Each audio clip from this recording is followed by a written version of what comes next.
Everybody, welcome to another installment of Show to V with Mike G. It is 2017. It's great to be back. And just in 2 weeks, January 12th in San Antonio, we have the San Antonio Cocktail Conference 2017, bringing some of the greatest personalities and minds in the game together to share their knowledge with you. And what I wanted to do in preparation for the conference is share a few interviews from some of the fine presenters this year. The first interview with the amazing Jacob Grier, a Portland guy, a lobbying guy, and author. In fact, his book, Cocktails on Tap, The Art of Mixing Spirits and Beer, is available on Amazon.com and at a store near you. Jacob is also a massive fan of Aquavit. And in fact, his class, Aquavit, a global tour, is going to be held on January 13th at 11 a.m. in the Embassy Suites Riverwalk downtown. A brief description of the class. Aquavit is emerging as one of the most exciting yet undiscovered spirits in the bartender's arsenal. This seminar will cover its history in Nordic countries, its contemporary adoption by American craft distillers, and how to use it in cocktails. Tastings in this seminar may actually include spirits from Iceland, Norway, Denmark, Sweden, and the U.S. Jacob and I had a chance to sit down and chat when he was in town for a USBG meeting, chatting about his book. So without further ado, I hope you guys enjoy this chat with Jacob Grier.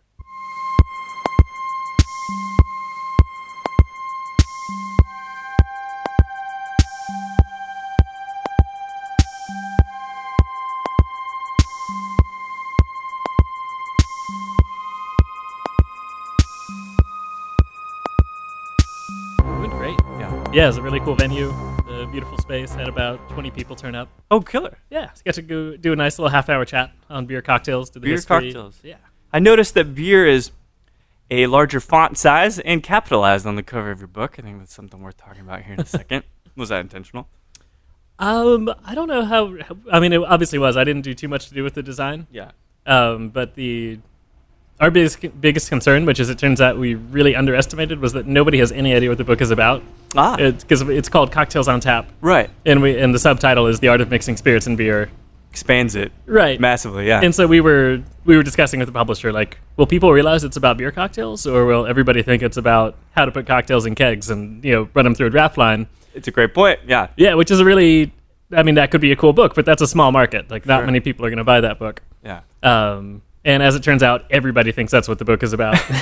and I found this out when people started asking me if I could consult on bar projects. Mm-hmm. And then I would realize early in the conversation that it's because they think I wrote a book about how to do this. And then I have to interrupt and be like, I actually have never done that in my life. Just own it. That's what consulting is, right? Like, oh, sure, I don't know what that is, but I'm going to make it happen. I finally did that about 2 weeks ago. I didn't know why, but I'd been approached to do this event with a tequila brand up in Portland. Yeah. And as it turned out, and I didn't know this until a few days before the event, they thought I had written the book on it. And it got a little hairy. So the night before, I went to a friend of mine's bar who does catering, and he does cocktails on tap. So he walked me through everything. You got all the back. You're like, oh, this kind of gas, this kind of keg, right? Yeah. So I felt really good about it going in, and the only reason I was saved is I actually got a friend of mine who used to work in a brewery to help me out. Oh, good. And so I was feeling good about it if the equipment worked. Right. As it turned out, the equipment had all been shipped up from Denver on a truck. Uh-oh. And it was all broken. Oh, shit. Yeah, so we're trying to make this work, and we end up having to do this Cyrano de Bergerac kind of thing because the client's there and thinks I've written a book on this. Yeah. I have no clue how to fix this stuff. So my friend you still have to sell it, right? Like, you still got to come across it. So the guy's just like whispering, like, you need a new regulator. I'm like, oh, it looks like you need a new regulator. We've got to fix that. So we pulled it off. The event went really, really well, and now I actually, sort of know what I'm doing with that. Well, that's good. On the field training, so to speak, right? So it worked out. It's the flux capacitor. Right. So I think shit. Well, maybe that's why they emphasize beer on the cover. No, that makes sense because it's not implicit. It's very explicitly drawing your attention to the word beer. So maybe that's a nice little way that they're marketing the book that I don't ask you a bunch of questions about kegging cocktails. Well, I wish that somebody else already came out with a book called Beer Cocktails, and I wish I could have just called it that.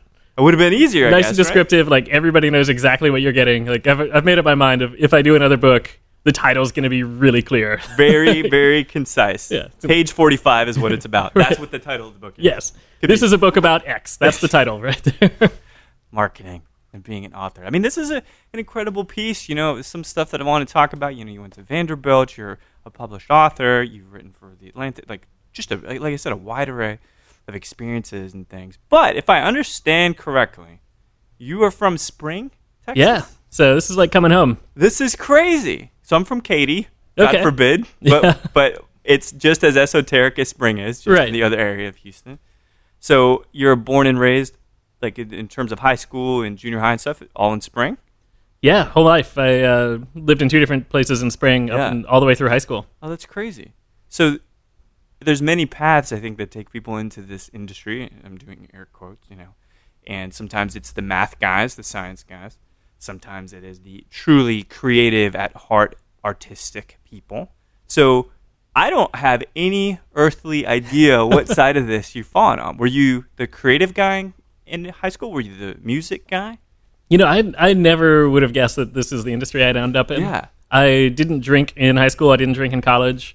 I was not a partier at all. Like I would have like a glass of wine at the philosophy department happy hour. That seems pretty appropriate. Yeah.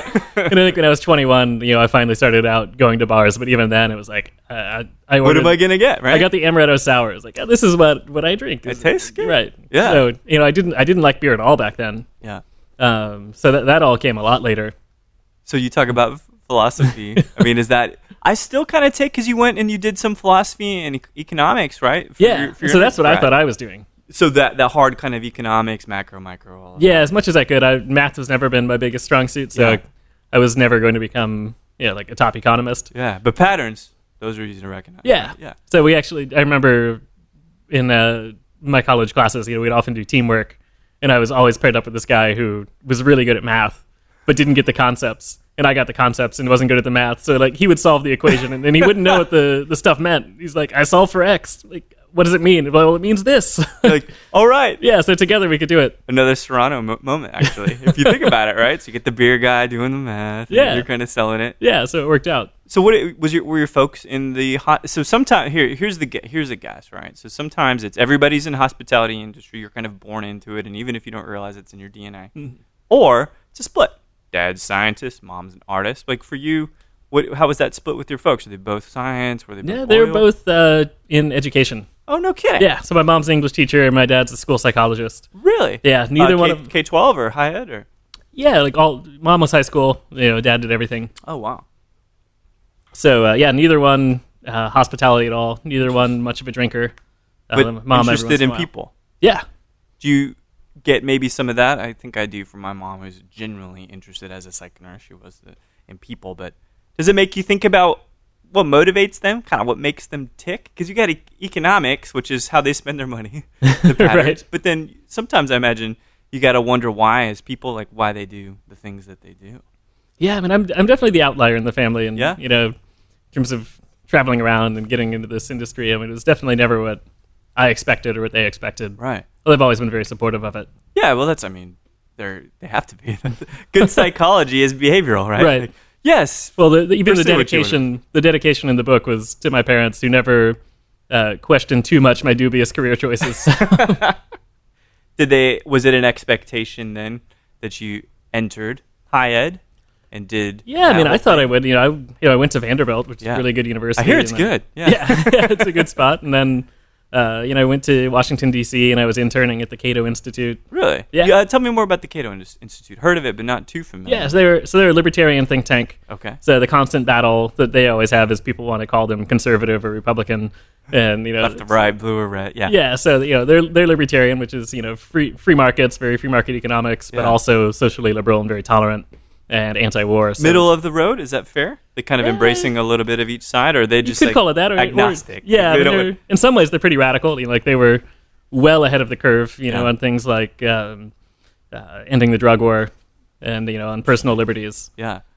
So by that standard, they're pretty radical. Yeah, I would imagine so. It still hasn't happened yet. Yeah. It's almost like bold to say that, we're going to end the drug war. Yeah, and they've been at it, since the 80s. Really? So they were way ahead of the curve. So what kinds of stuff were you doing over there? I worked in their press department mostly. Really? So that was a lot of reading their studies, that might come out, or entire books, and then condensing that into a 5-paragraph press release that they would then send to the press to try to get some interest. Which can be really, really kludgy and really, really boring sometimes. Yeah. Right? So it's kind of, you are a distiller at heart, a distiller of terms, right? Right. Was it something, were you kind of a writer before then? I don't always take people that are interested in economics, like particularly writers, but were you at that point? Yeah, that's how I got into it. I started a college newspaper. Really? Yeah. What was that about? It was a libertarian newspaper, essentially. Do you fancy yourself as a political person then? Yeah, I always kind of have one foot into it. Yeah. So what interests you about politics? Trying to escape it. Trying to escape it? Yeah.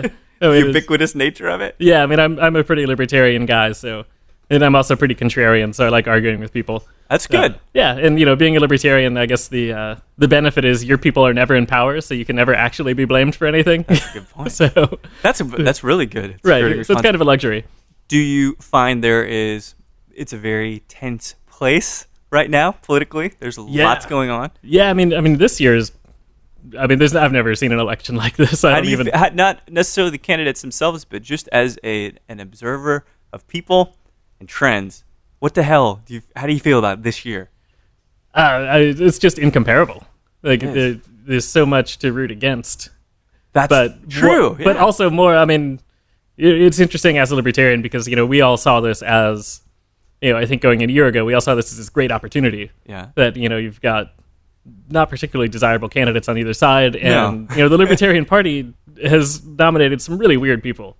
People Gary who should not have power. Now? Yeah, and so Gary Johnson's now, and Bill Weld is his running mate. So these are two former Republican governors with good records. Right. And you would think that this as the sane option in this campaign that this could be amazing year for the Libertarians. Absolutely. Right. But it's like Pepsi or Coke. Right. And then Gary Johnson had some big gaffes which didn't help. Yeah, I heard about those. Yeah, and then Donald Trump just became so bad.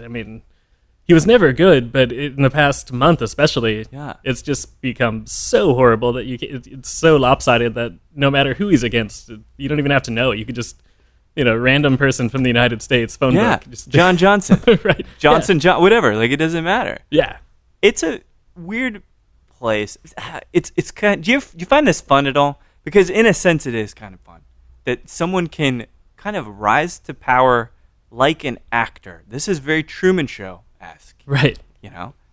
How do you find any humor in this at all? I have to, or else I'm going to go crazy. And especially a while ago. I think it's become less funny over time, but, Yeah, that is the quote of the whole interview. It's become less funny over time. I said, I'm glad that we live in the universe where we're going to get to see Donald Trump give a concession speech. You think he will, though? Well, or maybe not, but... We'll see him pout? Maybe we'll see him pout, but...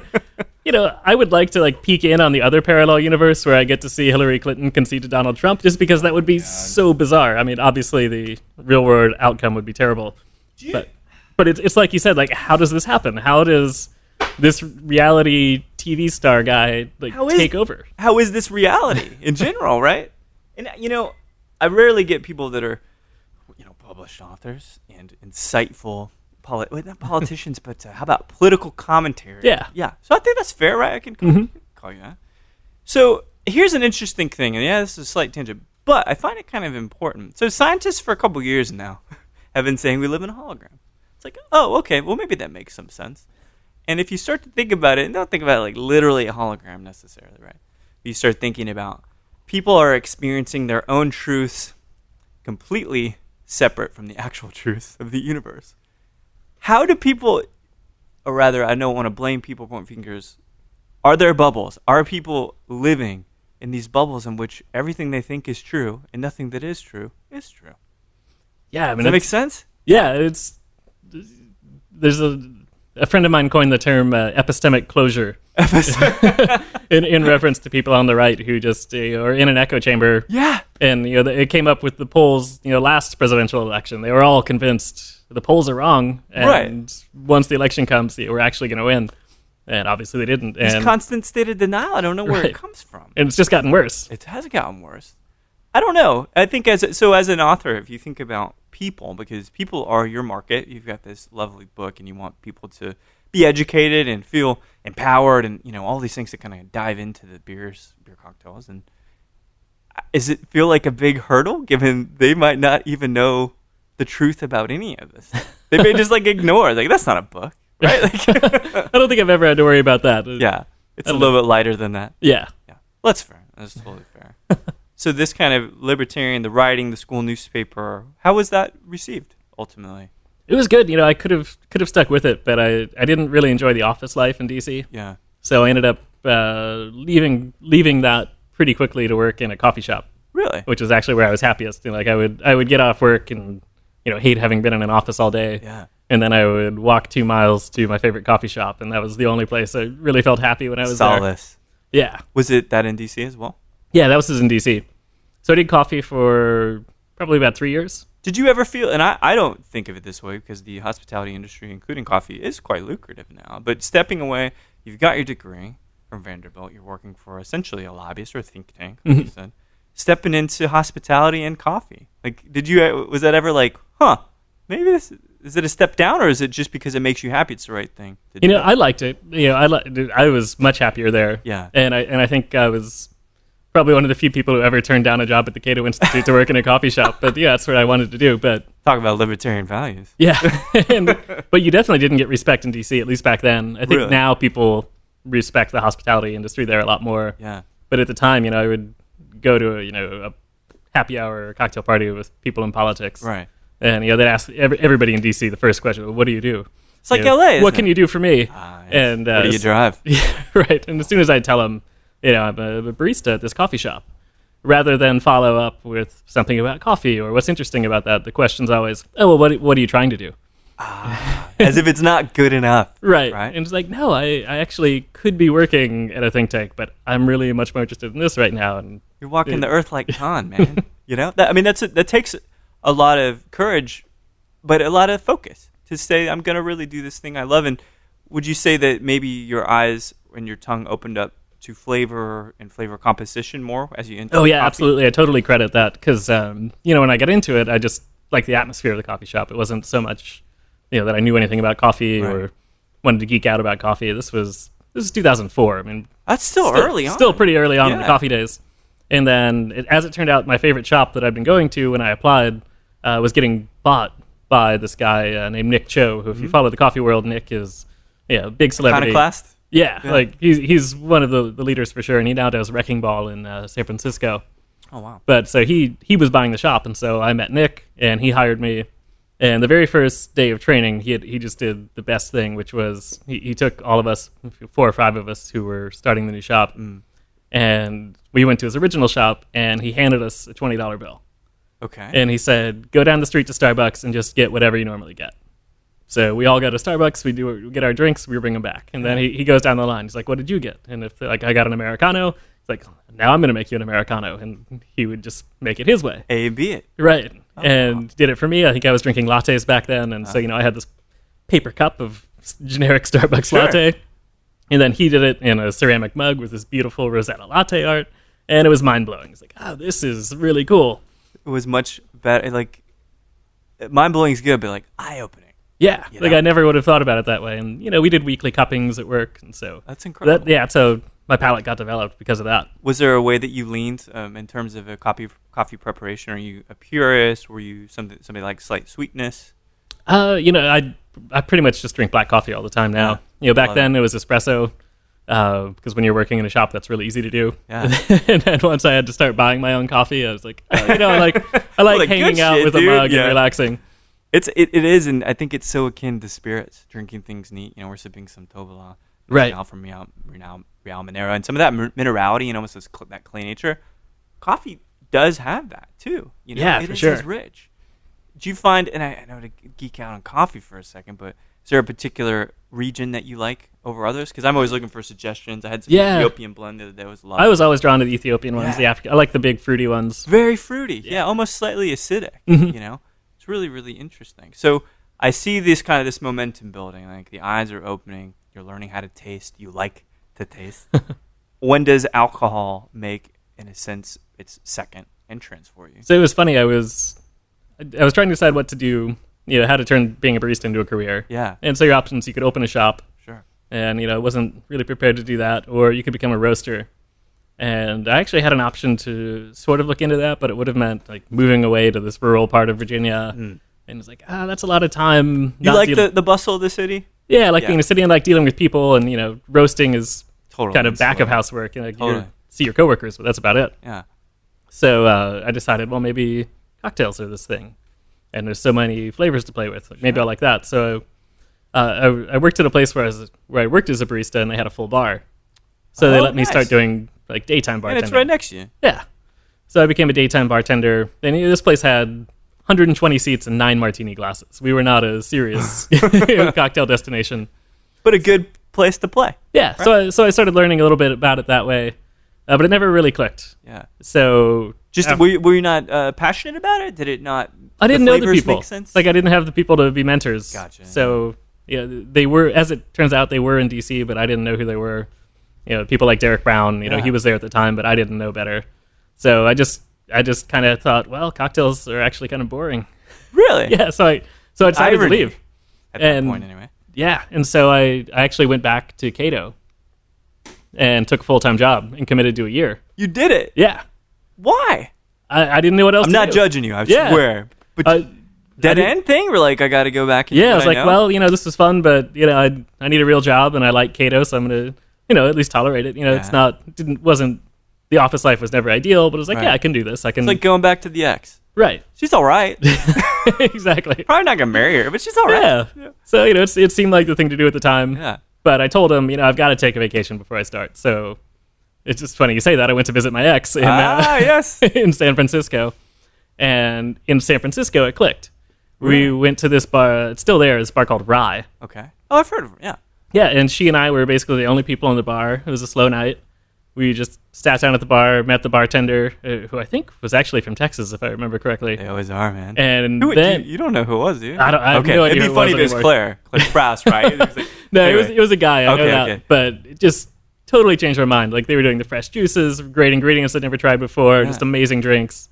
And sitting at that bar in San Francisco, it clicked. Like this is what I need to be doing. Really? I just committed to a year of not doing this, and so. Did you know what was it that you had? Do you remember?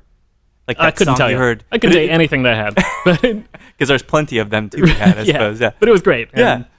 And so then I started throwing weekly, what we called them speakeasy nights in my apartment. So David Wondrick's book Imbibe came out that year. Mm-hmm. The book from Absinthe in San Francisco was out by then. Okay. So I was buying books like that and then hunting down ingredients, like creme de violette. And it was hard for a while to find that. Oh, yeah, it was really hard. Like, I remember back then I went to New York City and went to Pegu Club, and they were selling Regan's orange bitters from the bar because there was no way to get orange bitters in D.C. Like, I brought them back in a suitcase from a bar in New York, so it was the only way to even get something like that. That's incredible. Are we talking maybe 2005, 2006 at that This point? was like 2007. Oh, okay. But still very young in the chronology of cocktail culture. Yeah, and so I would make cocktails at my house, and about once a week or so, and invite a dozen friends over, and just put out a cocktail shaker and asked them to put some money into funds, buying all this weird stuff. Did you find you had a knack for it? Yeah. I mean, now I look back on some of the stuff I make that, I want to disassociate myself from it. But, no one remembers. I'm sure the apartment speakeasy nights. Well, this is where the writing gets in. I was blogging back then too. So, oh, really? So I actually would blog the recipes, and now I look back at some of those. I'm like, I wish that wasn't online. That's a good thing. I hope nobody makes this. Oh man, what site? What were you using back then to blog? WordPress. Okay. Yeah, and I still use it. So yeah, I saw your site. You're still actively updating things. A little bit. Yeah, blogging's kind of faded out, but it's nice to still have the site. We're traveling a bit. Yeah, growing up, becoming an author, right? Soon to be best-selling author, right?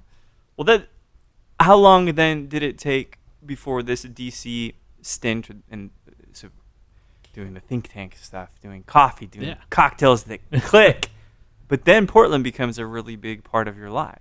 Yeah, so I committed to a year. So I was So you did do that? I did. Okay. Yeah, I think I even stayed like a month longer. Yeah. And then I guess my last vacation from the job, I went to Tales. Okay. So went down to Tales of the Cocktail in New Orleans, got to know people. Then I came back to DC and just put everything in a storage locker, filled up my car as much as I could. And then I spent 2 months driving across the country, assuming Portland was kind of the default destination, but it was open to stopping somewhere. So I almost stayed in Denver. That's amazing. Yeah, it was fun. Like I would love to do that again. Were you writing about it like Kerouac? No, it's funny though. I read that book on that trip. Did you really? It was like, I've never read, on the road. This is like, if I'm going to do it, I actually read it in Denver, which was the most appropriate spot to do it, but also, amazing. The most stereotypical asshole thing to be that guy in the coffee shop reading we all Kerouac do that, on his road trip. Like, reading, Jesus, I don't know, Balzac or something, Dante in a library or in a coffee shop. You got to have those moments. Yeah, so I was that guy for a month. That's good. Yeah. Where did you, what were you, did you like stockpile all the money that you made that year and just so that you could go in a nomadic sense and just kind of drive around? Yeah, pretty much. And also rang up some credit card bills once I got back to Portland once I made it to Portland because, it was 2008. The job market was terrible. Oh, yeah. Yeah, it was good time to do that. Yeah, to fucking drive around, Yeah. What was the allure? I love Portland, but what to you was the allure? Did you know somebody up there? Was it a girl? Knew a couple people, but not really that many. But the year before, a friend and I had flown out to Seattle, Vancouver, and Portland. Oh man, just kind of like investigative trip. Like, do I want to move out here? Which one of these cities should I go to? Yeah, and Portland kind of won it out. Like, San Francisco is too expensive. Totally. Seattle, I didn't know anybody. Portland was this good kind of up and coming in between place. Absolutely. Yeah, couldn't have gone anywhere better. And you knew that the hospitality stuff that's just what you could get. I hear the job market, let's put it that way, the job market, especially at that time in Portland anyway, is really, really tense. Yeah, it was really bad then. But I was open. I was going to take whatever I could get, coffee, cocktails, even, working in a brewery if that was an option. Sure. Well, lots of them. Distillery Row up there. I mean, there's plenty of things. Plenty of concrete jungles like we're sitting in right now. So where did you land when a place called Carlisle. Carlisle, okay. Yeah, which is not around anymore. But it ended up being great. Like it was funny. Yeah, there was only two of us, two bartenders. Or actually there were three. There's one other guy, but the manager brought me in, because I knew about all these geeky cocktails. Sure. But I didn't have the background to know the stuff that people actually order. So I could be like, oh, this is Martinez with Old Tom Gin and a bar spoon of maraschino. Then an order for a lemon drop comes in. I'm like, how do you make that again? It's so weird. Like, it's too intellectual. You know what I mean? Sometimes like too cerebral. That's how this industry is. But sometimes all you want is a nice, good sex on the beach, right? Or Harvey Wallbanger, or something like that. So I was definitely out of my element there, but I learned a lot. Yeah. And as it turned out, the bar manager left 3 months later, and so they elevated me to actually run the program. Had you done anything like that before? It no, sounds like never. It's kind of like independent thought up until then, right? Not having to wrangle people. Yeah. To show to work on time and all that. Yeah, so it was a great opportunity that I lucked out into, and honestly, it was a little rough. Yeah. For the first couple months that I was in charge. It's about how old were you when you head up to Portland? Let's see, that would have been probably like 25, 26. Oh, yeah. Jeez, man. Yeah, I totally lucked out. That's a great opportunity. And it was cool. It was a fine dining restaurant with this little 12-seat cocktail bar on the side. Oh, that's brilliant. So, yeah, it was a perfect spot. Can't get 3 deep. Right. Just 12 seats. That's a perfect way to kind of just understand all aspects of it. A nice incubator. I've been using that word a lot. But it was a blast. It was a really cool spot. Do you feel like, what was that step that maybe put you on a national platform? Because as a writer, it feels like that probably happened. You're working in D.C. and perhaps the press releases go out nationally. Mm-hmm. But as a bartender or as a bar manager, what was that thing for you that elevated you to I honestly, having that background, especially back then, was incredibly lucky. Really? And I don't think you can really do that anymore.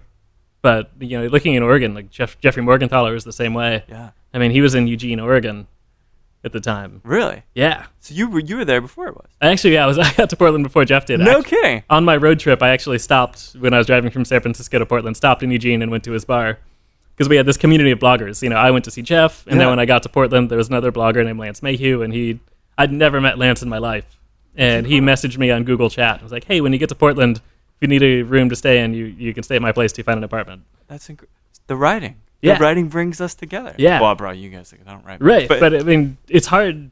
Back then, you could actually make a name for yourself as a blogger. Yeah. That's and insane. Jeff is obviously amazingly talented. Yeah. But, being in Eugene, he probably wouldn't have gotten national attention. Biggest fish in the small pond, right? Right. But then he has this blog that people can read from all over the world.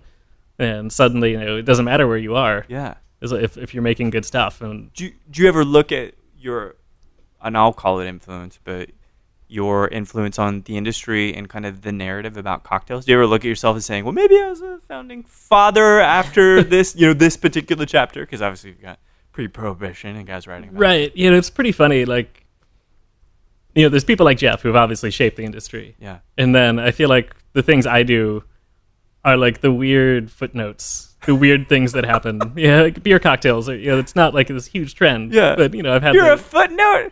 That's real self-deprecating, isn't it? Right. Or like my favorite is the Bone Luge. The Bone Luge. Right. Which, we managed to spread globally. How? I have no idea. I guess there's appeals to bones, potentially. It was funny. We came up with it... Well, it started just as this spur of the moment thing at the first ever Portland Cocktail Week, where I was out with Donnie Ronan and the brand ambassador for Don Julio. Okay. The brand rep for Don Julio, and we were eating bone marrow, and there's a plate of bones in front of me, and it was like, guys, let's do a bone luge. Just this dumb idea. And the bartender's like, yes, you're doing it. Yes. And so suddenly we start doing this, and it goes out on Twitter, and some other people start doing it, and then it faded out. And then a year later, we were back at the same place, and we remember this night. Yeah. And this was when the pickleback was taking off. Oh, God. Shot of whiskey, shot of pickle juice. Right. And we're thinking, you know what? If the pickleback can take off, I'll bet we could make Bone Luge take off.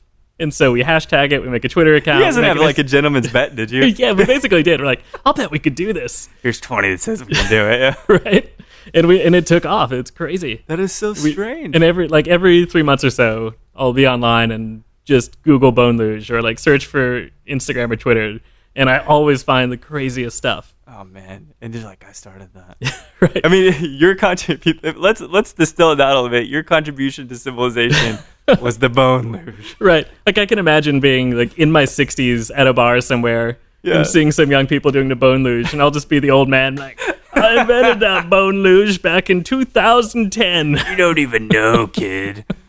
We've toughed it through the Bone Luge. Lesser quality bones in my day. I think it's interesting. I mean, that's a very interesting entry into the national cocktail narrative. Talk about Portland Cocktail Week. It sounds like you've been pretty entrenched in the emergence of the cocktail culture in Portland. So when did you get, as a writer, kind of what I'd consider maybe international or national non-Bone Luge voice? It was probably really the beer cocktail book put me out there. How does that even? I mean, so is this part of a press tour? This Austin date? I mean, given you're returning to Texas and stuff, and it's kind of home, but is Austin considered a press date, a book tour? Yeah, I mean the USBG chapter. Joanne reached out to me. And oh, cool! So I was thrilled to do it. But yeah, because it's nobody has book budgets anymore to go travel and do stuff. Really so any other stops on this? Let's call it a tour. I'm going to give you. I'm back to Portland tomorrow night. Oh, really? But hopefully planning some stuff soon because there's a lot of places in the country I haven't gotten to go and do stuff yet. Yeah, and I think it would resonate pretty well. Yeah, too. So, the Atlantic is also on your resume. Mm-hmm. How did you kind of jump into the stream of these great media outlets? Was the blog as well? No, that was a blind pitch. Really? Yeah, I had an article I wanted to write on tobacco, and I just wrote the whole thing on spec. I sat in coffee shops for days, wrote this 1,300, 1,400 word article, and just reached out blindly. That's amazing. Because I've been out of writing for a long time, especially policy writing. Yeah. And they took it, and that was kind of the entry back into it. And did you notice that work was kind of showing up more quickly and kind of less breaks in between? Yeah, I mean, that's actually why I got the book, actually. Yeah. Because I've been pitching... Yeah, tell me how it kind of came about. So I had some friends and we did these beer cocktail events. Mm-hmm. So Ezra Johnson Greenhouse's a beer blogger in Portland, and Yetta Verobic owned a bar. And so the three of us collaborated. And I saw this potential for a book. on beer cocktails after we'd done it for a while. Because it's like even telling me, and I've had beer cocktails, but like for people that might listen to this, like beer cocktails, beer, right? Yeah. Like, that's all I need. Right. To you, maybe besides a shandy, what is the most rudimentary beer cocktail that people could kind of dive into? Well, Michelada's up there. Michelada. Yeah, we love get that those. here. We understand that. Okay, Right. see, that makes a lot of sense. You're bringing us back in. So you're talking to these two other guys, and you just think beer cocktails. It's a good pitch. Yeah, so we did the series of events, mostly in Portland, but we also did dinners in like Seattle, San Francisco. We did one at Tails. Oh, cool. So it seemed like there was potential for it, and so we put together this book proposal and got nowhere. like nobody's. It was the best demo tape ever, but nobody listened to it. Yeah, like I don't even know if we got rejections. We just got ignored. Oh, I hate that. That's even worse. Yeah, and I tried to get agents, and agents weren't picking it up. Yeah. Like what year are we talking? Because I imagine it's a couple years it took, right? Yeah, let's see, the book came out in 2015, finished it in 2014. This would have been like 2013. Still kind of, market's weird for artists, right, at that point? Yeah, and it was a little esoteric, so yeah, we got nowhere. So ended up doing a Kickstarter. To try to get a Kickstarter for it, and watch that like just plateau and fail. Oh man, so you raised some money, I presume, but it's not what you were looking for. Yeah, and you only get paid if you actually reach your goal. Ooh, I didn't realize that. Yeah, so do they keep it other's? No, nobody gets run. Okay. So just no money changes hands. Good, I just want to hate Kickstarter sometimes.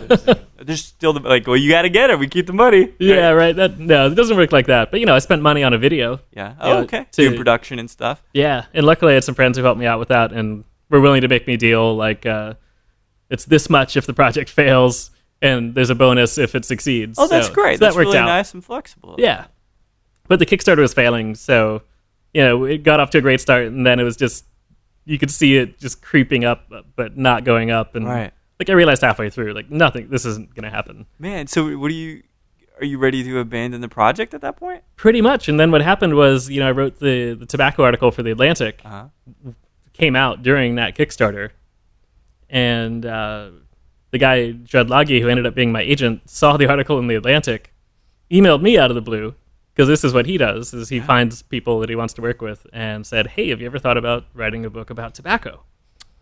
So what aspect of tobacco specifically are we talking about? Kind of pro-tobacco in a way, but anti-cigarette. I see. So like as a raw kind of resource, a great thing, but as a highly produced and kind of processed thing, not so good. And I feel like it missed the renewal that so many other things did, like coffee and food and wine. That's an interesting point. How do you feel about cigars, let's say? I'm really into cigars. Yeah, me too. Yeah, love them. Natural. Yeah. You know what I mean? And my agent's a cigar smoker, so that's how he contacted me. So, he knew. Yeah, that's amazing. So, he said, you want to do this book on tobacco, like the kind of things you're writing about? And I said, yeah, that sounds great, but I'll be honest, I've been totally failing at the book world, and I've got this concept and proposal ready to go. If you want to take a shot at that first. Yeah. And so he took the beer cocktail book and immediately got offers. That's like to the same people I was reaching out to. Because he's got the contact. Yeah. It's his job. Right. So I'm sure I sent it in, some intern looks at it, throws it in the slush pile. It's like, uh-oh. What's your agent's name again? Judd. Judd. Yeah. He sends it in, Judd Laghi, and it's like, oh, yes, let's talk about this. So that's incredible. So as it turned out, the tobacco book never worked out. Well, not yet anyway. Not yet. Maybe it'll happen. So I'm still writing articles about that, but the book may not at least come out in the form we'd intended. Yeah, that's pretty interesting. So it sounds like the book came out when officially in 2015? In March. March of 2015. It's been out like a year and a half now. That's crazy. So people in the industry, how are they feeling about it? It seems to have done pretty well. I definitely get good feedback. I love seeing drinks on a menu, which happens every once in a while. Then that they've actually made them. Yeah. My favorite is, I shouldn't say my favorite, but I've had a couple instances where I've had somebody tell me how much they like the book. And then you can tell by the conversation that they think it's about putting cocktails in kegs. Like, oh, yeah, you never read that. I love taps. I love pressurized kegs. Like, yeah, cocktails on tap, great idea. You can tell, like, all these bars are doing it. Yeah, it's not what my book's about. Man, it's funny because it's just like a great supporting actor that people know from kind of this thing. Like, weren't you in that thing? Right. And then they build this reputation. But the thing is, like, I think you're probably a very substantial and insightful writer. The Atlantic doesn't fuck around. Right. Well, thank you. And I I will. This is short notice. I haven't had a chance to read the book yet, but so it seems like the industry is responding well to it. What about the layman? Someone that just wants to be more educated about cocktails, beer cocktails. Yeah, it seems to have gotten good response. I mean, it's pretty approachable. I've had a couple of people say, like, there's a lot of obscure ingredients in here, which is true, but yeah, there's definitely a drink that anybody can make. Yeah. Because ultimately, how do you want to shift the narrative? Is there, not to say it's a nefarious intent, but is there a key objective for the book? Something that, like, if nothing else, someone would take away from it? I'd say there's two things that I'd like to see. I mean, one is just kind of more beer in general. Yeah. And one of my favorite ideas from the book is using beer in tiki drinks. Oh, geez. Works really well. Yeah. It's like one of the drinks that's actually taken off a little bit is the Mai Tai PA. Oh, that's nice. That's yeah. Clever. Yeah. Totally a classic Mai Tai with an ounce and a half of IPA. Oh, it's perfect. And then you shake it all together and you get this like floral, citrusy, bitter note to it. It's just really nice. It just elevates it. And then what I'd really like to see happen, which hasn't happened yet, is hot beer drinks, because there's a whole chapter in the book on serving beer hot, which is... Ooh, it's like a no-no for a lot of things. It's weird now, but used to be totally common. Really? And it's because styles of beer changed. Sure. Like you would not take a German lager and do a mulled beer with it, or an IPA. Like you heat up an IPA, that bitterness gets overwhelming. Real pronounced, yeah. But if you take like a really malty English ale and heat it up with some cognac and some sugar and some spices, slice of orange. It's a really beautiful hot drink. That's incredible. Yeah, and this used to be totally standard, and it's really fallen out. So I'd really like to see hot beer drinks take off. I think it could. I mean, I think people are looking there. We're getting to a point where, in cocktails anyway, it's getting real detailed. Yeah. Right? And at some point, it's going to be so onerous with ingredients, you're going to be like, I'm going to have to revert to something simple. But to think about beer in that different way, but the right kind of beer, I think it could happen. I think I'd like to see a phase, right? That people will go through, or not a phase, but just another chapter. Yeah. An enhancement of it. We did have one beer bar in Eugene, Oregon that was doing it. A place called Planktown. Yeah, Eugene it's an underrated spot. Man. Yeah. Which one did you guys work on there? I had nothing to do with it. I just...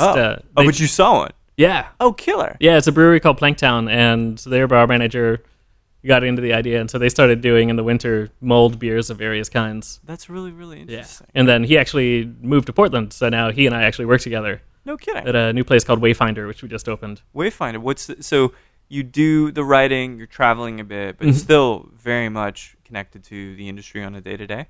Is that fair? Yeah. So What's the day job, I suppose you could say, right? So, Wayfinder opened about 3 weeks ago. So we're a German-style brewery. Oh. And they wanted... They're a brewery, but they really wanted to have good food, and they really wanted to have good cocktails. Yeah. So it's been this experiment. So both beer and spirit cocktails. Yeah. Oh, incredible. So it's an experiment to see if people take to it. Like, can you be a brewery, and will people come in and say, you know what, I'm actually going to have the rum old fashioned today? Yeah. And I mean, I hope there's some staples, right? Some maybe schnitzel or some sausage, pretzels, lots of sausages. Oh, good. But it's been great. Yeah, the cocktails have taken off. That's crazy.